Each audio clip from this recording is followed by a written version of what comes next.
はい、こんにちは、としぼうです。今日はですね、前回、コボ聖司楽天コボの電子書籍で新発売された楽天コボ聖司を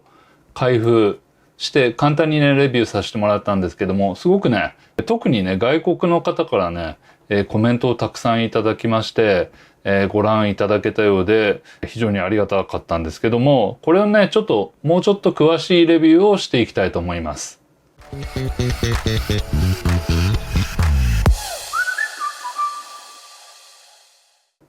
はい、それでね、新発売されました楽天コボ聖司ですけども、そうですね、まずじゃあ、簡単にね、電源のオンオフのね、時間からどれぐらいのスピードでね、画面切り替わるか、みたいなところもレビューしてみたいと思います。まずね、これ今スリープされてる状態なんですけども、スリープボタンがここにありますんで、これを、押します。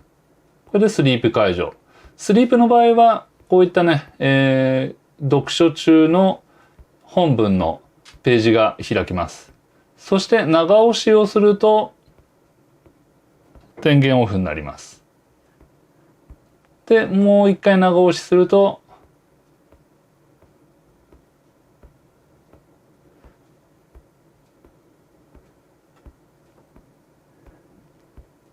電源オンになりますけども、電源オンは結構時間がかかります。そしてね、電源をオフにした後の電源オンはホーム画面に戻る仕様になっています。はい。続いてね、充電なんですけども、充電はね、こちら、見えますかね ?USB-C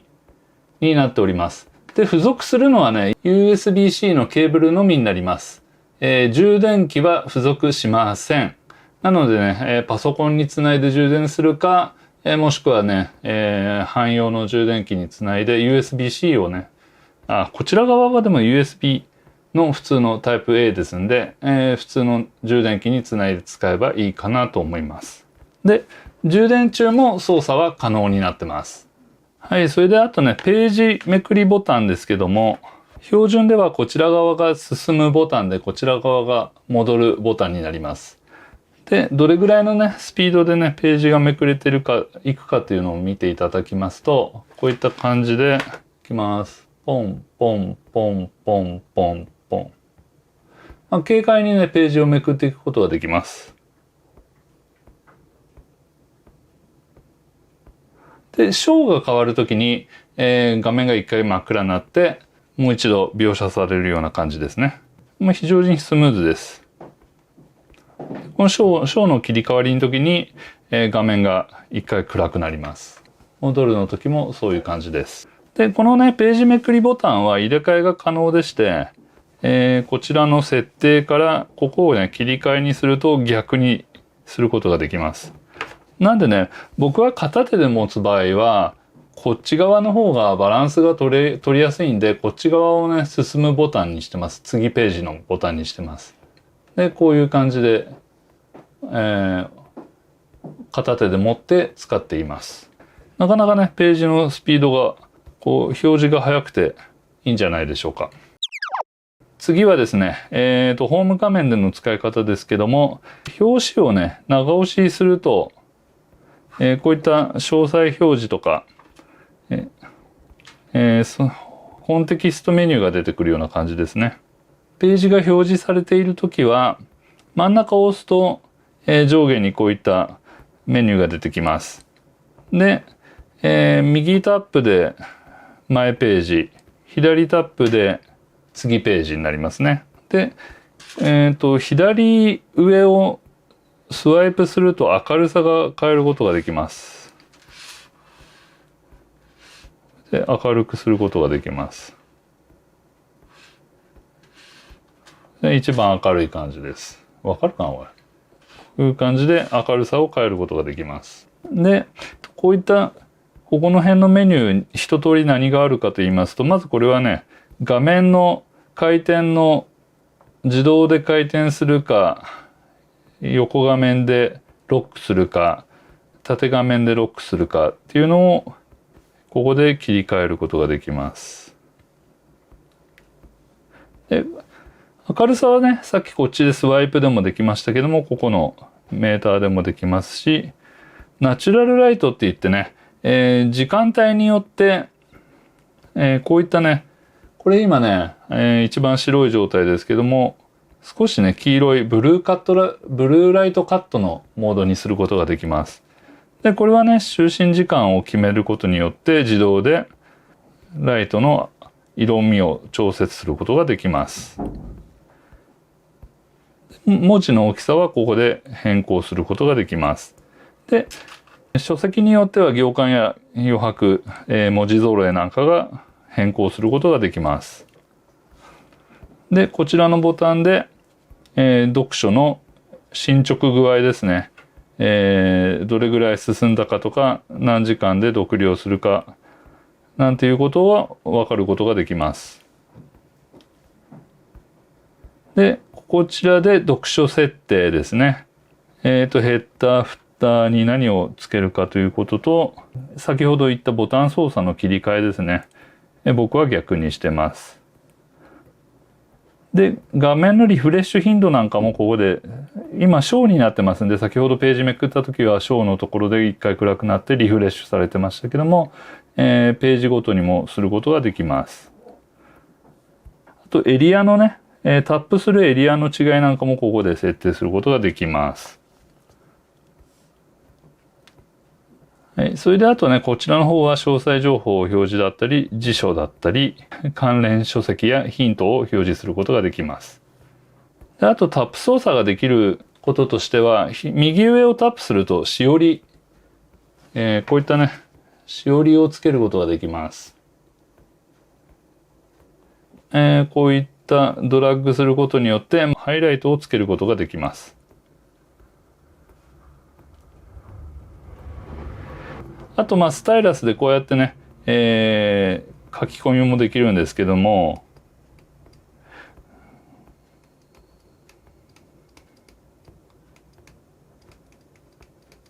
とかって書き込みができるわけですけども、これを、後からこのボタンを使って探すことができます。で、今書き込んだところはどこかなというところですけども、これですね。今書き込んだところはここです。ということができます。はい。それでね、あと機能的なところですけども、防水性能がね、備わっています。2メートルで60分の防水性能があるそうなんで、大したもんですね。IPX8 の、防水性能になります。お風呂に入って読書することも可能です。それでね、質問にいただいてたんですけども、横から見た時の光漏れとかっていうのが、どうも昔の機種ではあったみたいで、こうやって見てもらうとわかるかとは思いますけども、そういった心配は特にないかなというところです。非常にね、高精細で美しい画面で、光の具合もムラなんかはね、ほとんどない綺麗な画面になってます。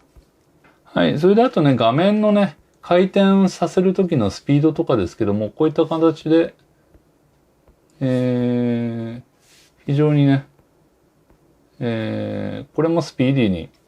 切り替わるかなと思います。自動回転可能です。それでね、あとね、自炊本。自分でね、スキャンしてね、取り込んだ本なんていうのも、見ることができるんですけども、ちょっとね、僕が以前取り込んだ本で、例えばこういったのを、これね、PDF、スキャンして PDF にした本ですけども、こういった形でね、表示させることはできます。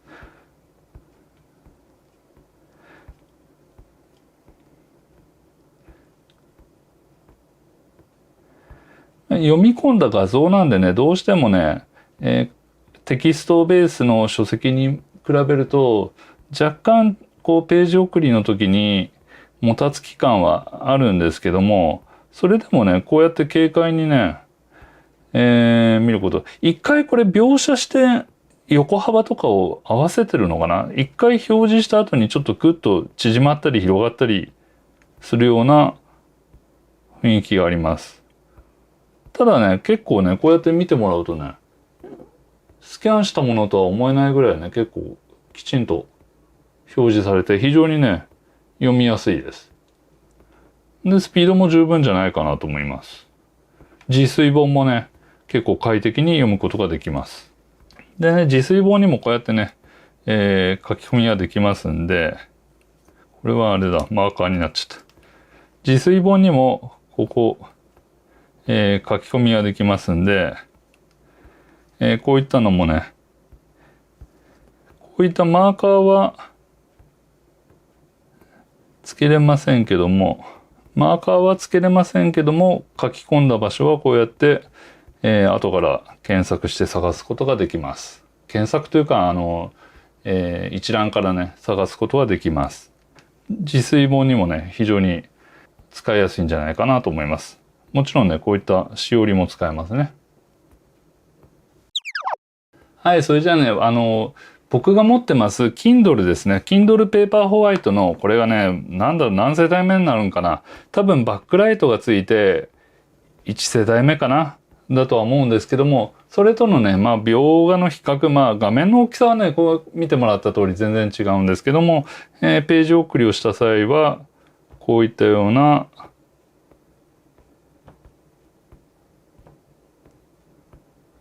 違いがありますね。こうやって見たらわかるかな。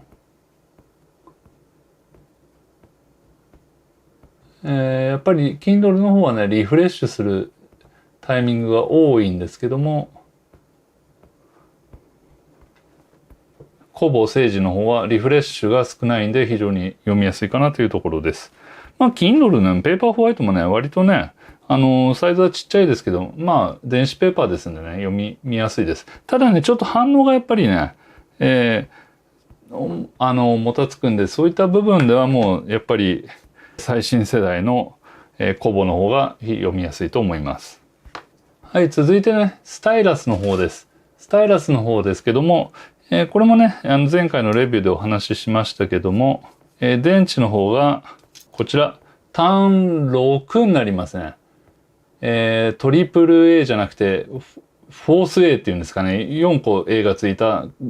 海外の規格ですね、主には。日本では単6、型乾電池でしょうけども、Amazon で買うと買えるかなというところで、なかなかね、そこの辺のお店では売ってないかなと思うんですけども、これがね、数ヶ月持つそうです。数ヶ月ってちょっとだいぶ曖昧なんですけども、そんなに、すぐ切れるもんではないみたいです。で、ボタンが2つついてまして、前側のボタンがマーカーボタン。ペン先側の方がね、マーカーボタンなんで、これを押してる間は、ペンがマーカーになります。で、その上の方のボタンが消しゴムボタンになります。こちらの方は押してる間消しゴムになるボタンです。書き込みしましたら、この下の、何ボタンっていうんですかね、このページのアイコンみたいなボタンを押すと、書き込んだ場所が後から探すことができます。こういった具合に。で、これがね、フォントサイズをね、変えてしまった場合っていうのが、これでね、ちょっとフォントサイズをじゃあちょっと変えますと、ずれちゃうんで、そういった場合はね、ここにね、小さいね、書き込みアイコンみたいなのが出るんで、これをね、タップしてもらうと、前回書き込んだ時の位置にこう、表示されるようになります。なんでね、この本に実際書き込む場合は、フォントサイズを変えないか、あんまりちょっと使いにくいかなという機能ではあります。はい。で、元のフォントサイズに戻るとね、こう、きちんとまた元に戻ってきますけどもね。はい、続いてね、じゃあちょっとノート機能ですね。ノート機能がどういった感じかっていうのを見てみましょう。はい、その他の方からノートを選びます。で、ノートはね、種類が2種類ありまして、無地ノート。これはね、何でも自由に書ける。ただ書けるだけのノートになります。で、もう一つの方が多機能ノートになります。多機能ノートが、書いた文字をね、テキストに変換したり、図形だとかのね、認識ができるモードになります。こちらの方をね、ちょっと、適当な名前をつけて、新しいノートをね、作成してみたいと思います。これでね、前回もお見せしましたけども、文字の、認識、テキスト認識のレビューをしてみたいと思います。じゃあね、適当に、公募、政治、レビューと。ちょっと雑に書きましたけども、こういった感じでね、書いたものを、まずね、このコボ政治がね、スペースが空いてないなと思ったら上から下にこうってやってやると、開業になっちゃうな。これなんかスペースが入るって書いてあったのにな。ちょっと開業になっちゃいましたね。こういったことができるのと、指でダブルタップすると、コボ政治とテキスト認識することができます。で、レビューの方もダブルタップでレビューとテキスト認識することができます。で、こういったテキスト認識したやつは自動で動かすこともできますし、この状態でもね、ワンタップしてやると、こういった選択範囲ができますんで、これで自由に上下に動かすことができます。で、これね、いろいろな機能がありまして、書いたものに対して、2本線を引くと、これがね、見出し扱いになります。一番大きい大見出しになります。1本線を引くと、これで、小見出し扱いになります。で、他にもね、いろいろ機能がありまして、例えばね、図を挿入なんていうのをやりますと、例えば丸を押して、これをね、ダブルタップすると綺麗な丸になるんですよ。三角。書けなくなっちゃった。あら、たまに固まることがあるんですよね。これなんでだろうな。固まっちゃった。固まったら一回スリープにして解除してやると、で、三角を書いてやって、これもダブルタップすると、綺麗な三角になります。で、ワンタップでもね、そのままの、描写のまま、ベクトルデータみたいな形で残すことができて、これをね、選択しますと、自由にね、拡大、縮小ができます。で、こちらの図形ももちろん拡大、変倍もできますね。拡大ができます。で、続いてね、数式を挿入なんてこともできまして、ここにね、例えば、30×3 は、としますと、33× は答えまで、ね、出てくるような格好で、数式をね、認識してくれることができます。で、もっとね、難しいね、シグマなんていうね、こういった記号を使って、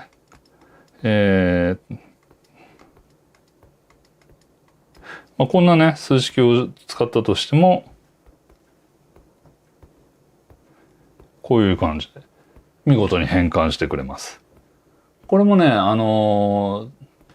使われる方にとってはね、非常に便利な機能なんじゃないかなと。僕はね、そんなに使うことはないんでしょうけども、便利な機能だと思います。で、あとね、あとフリースペースだとか描画を挿入っていうのもあるんですけども、筆のね、ペン先の種類がね、いろいろ選べまして、実はこれね、筆圧感知のペンなんですよ。なんで、例えばね、筆ペンなんていうのにすると、こう、ちょっとね、もうちょっと太い方がいいな。一番太くしますと、消しゴムペンで消します。で、こうね。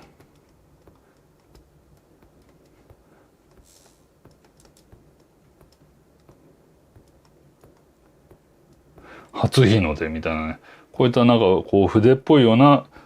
タッチで書くこともできます。で、あとカリグラフィーだったり、万年筆だったり、小さめにお書きくださいって言われました。はい。でこんな風にね、いろいろ、色合いもね、こうグラデーションを選ぶことができます。はい。それでね、こうやって書いたものは、書き出しがもちろんできまして、エクスポートで、パソコンに USB ケーブルでつないで書き出すこともできますし、ドロップボックスはね、アカウントをね、リンクさせて、任意のフォルダに書き出すことができます。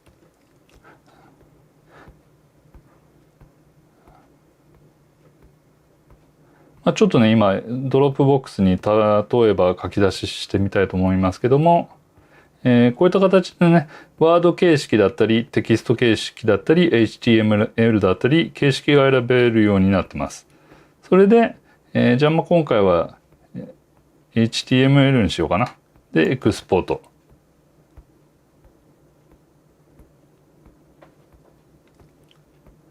はい。ということでね、楽天コボフォルダに、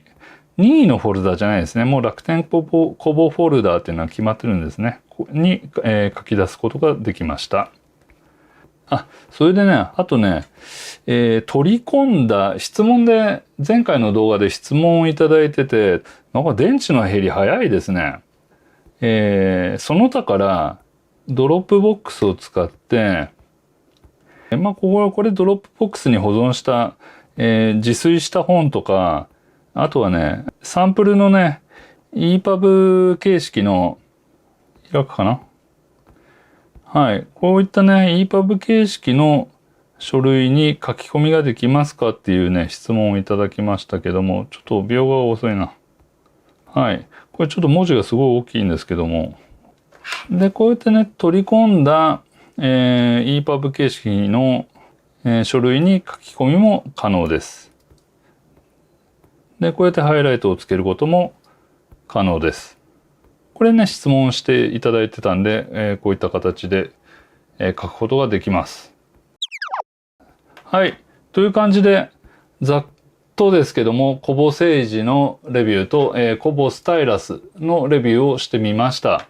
いかがでしたでしょうか？またね、何かご質問がありましたら、コメント欄の方に、書き込んでいただければ、できる限り返答の方はさせていただこうかと思いますんで、よろしくお願いいたします。それじゃあ、今日も最後までご視聴ありがとうございました。それじゃあ、またチャンネル登録、いいね評価、よろしくお願いします。じゃあね、バイバイ。バイバイ。